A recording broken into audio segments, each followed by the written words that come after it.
Hi guys, it's your boy Shinobi Sage here with a review for My Hero Academia Season 6 Episode 21. Let's get it. Guys, let me cut straight to the chase here. This episode, in my opinion, was a 10 out of 10. I'm not kidding. What we got in this week's episode, it almost brought me to tears.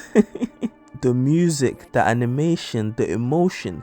This is definitely in my top 10 episodes of My Hero Academia, definitely, without a doubt. The episode starts off with All Might getting ambushed by some assassins, one of whom has a quirk which kind of looked like a thunder spear, not gonna lie. And I was thinking, how is All Might gonna escape this? But he didn't have to do shit. His presence alone scared the shit out of the two assassins. He looked very badass in that scene though, I will say that. We pick up the fight against Lady Nagant, and DEKU is struggling to avoid her attacks, especially now that she has airwalk. And the scene where he was swinging around the city was pretty cool. I liked how the camera was following his motion. Is it just me, or is this the first time I've seen Studio Bones use CGI like this before? It looked alright though, you know, it's not a complaint, it looked good though. DEKU then blocks her line of sight using smoke screen, and he used a lot of it, the 6th user, to stop unleashing too much smoke. And then my man DEKU starts doing squats, and I was just like, what the fuck is he doing? But as soon as I saw the 3rd user, yeah, I was like, oh shit, here we go. DEKU's leg starts to glow bright red, and he activates the 3rd user's quirk, and it's called Farjin.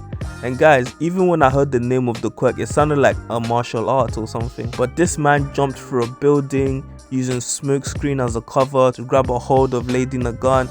And bro, DEKU's battle intelligence and his understanding of his own quirks is something that villains should never underestimate when coming across him, you know. Lady Nagant manages to hit DEKU away from her and starts shooting him, and he tries to dodge it as best as he can. We then get Lady Nagant's backstory, and we all know that she worked for the Hero Commission, and during that time, heroes used to work with villains for fame and wealth, and there was a plot against the heroes. The commission orders her to assassinate those who stood in the way of maintaining this false sense of peace that they were trying to uplift for Japanese society. The hypocrisy of the commission and hero society made her disillusioned with it all, and because of this she took out the president of the commission at the time. Guys, when I think about her backstory and when I compare her to Hawks, I can't help but think about the Naruto and Obito dynamic. You know, Lady Nagant did so many questionable things under the commission that made her see true corruption. I doubt that Hawks caught more bodies than her, but Hawks could have easily ended up like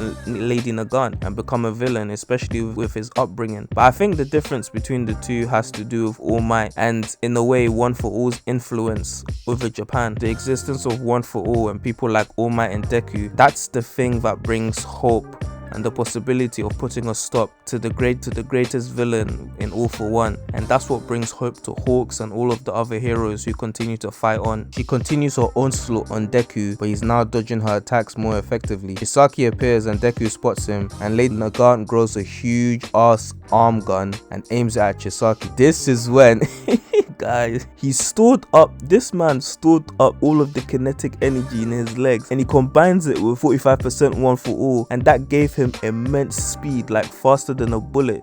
He basically imitated All Might's speed. After saving Chisaki, he used the remaining energy in his legs along with Black Whip, and he lunged himself at Lady Nagant with a full 100% Manchester smash. And guys, the way that shit looked, especially with the animation, that was amazing. That looked like movie quality animation. And this Farjin quirk is so sick. He can basically use it to enhance his own speed and attacks by emulating 100% One for All without actually using that much power. On top of that, the Farjin quirk is being amplified by One for All, and DEKU is using that quirk to boost his own attack power. This quirk is just crazy.